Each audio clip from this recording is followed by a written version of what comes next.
The Unseen Compass, a tale of trust and triumph. Once upon a time, Captain Eva Rostova, renowned for her unwavering spirit and a ship as sturdy as her resolve, was navigating the treacherous azure expanse. Suddenly, a maelstrom of unprecedented fury descended. The mighty vessel, the Sea Wind, was mercilessly torn apart, and all aboard were lost to the churning depths, save for one man, Liam O'Connell.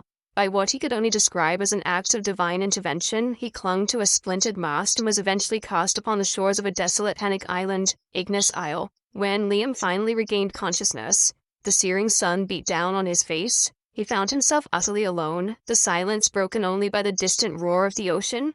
Immediately he knelt, his voice hoarse, and pleaded to the heavens, "O divine architect, please send aid. I am adrift and lost." Days bled into weeks, yet no sail appeared on the horizon. No smoke plumed in the distance. Each morning he repeated his desperate plea, only to be met by the vast, indifferent expanse of sky and sea. Slowly, resignation began to set in. Liam, a pragmatic soul despite his fervent prayers, started to adapt. He gathered resilient volcanic rock and driftwood, meticulously crafting a crude but sturdy shelter. He salvaged what he could from the wreckage of the Sea Wind, a tattered sail, some rope, a few rusty tools, storing them in his newly built refuge.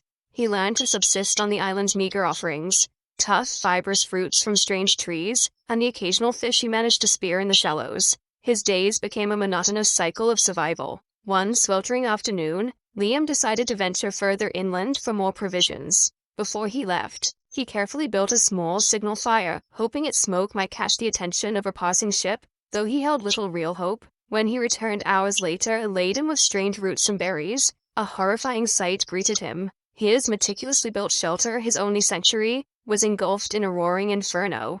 A guttural cry of despair escaped him. He raged at the heavens, his voice raw with anger and sorrow.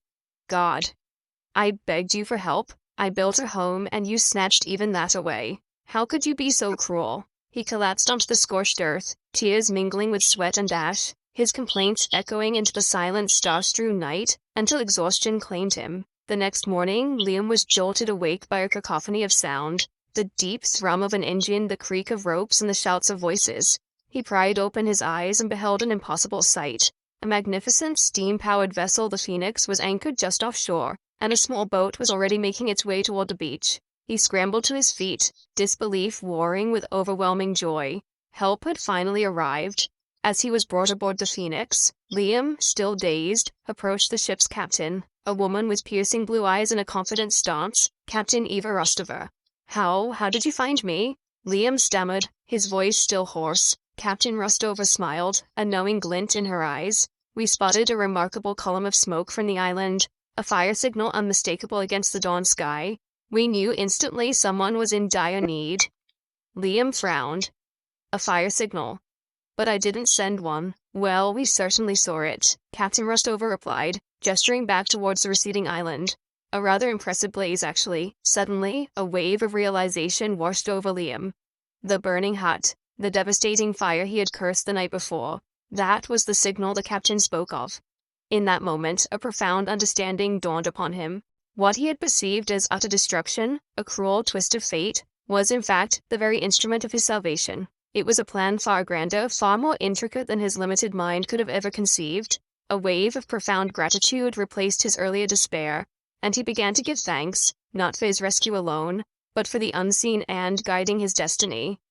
In our own lives, we often meticulously plan every step, every outcome. Yet, how often do our carefully laid schemes fall apart, only for something entirely unexpected, something seemingly wrong, to lead us to a better place? We, with our finite understanding, tend to view setbacks as failures, disappointments as definitive endings. When challenges arise, our faith can waver, our patience can wear thin, and hope can flicker. We complain, we question, we despair. Yet, in a world teeming with over 8 billion souls, each of us is a thread in a magnificent tapestry, and the divine architect has a purpose, profound and intricate plan for every single one of us. We must continue to strive to make our efforts, but always with an unshakable faith in something greater than ourselves. Our perseverance, coupled with a higher power's unseen blessings, can guide us through any storm. Therefore, the next time your meticulously crafted plans crumble, when everything seems to go against your deepest desires, remember Liam's burning hut. Remember that perhaps, just perhaps, A much grander, bolder, and undeniably better plan is unfolding for you, one that transcends your wildest imagination.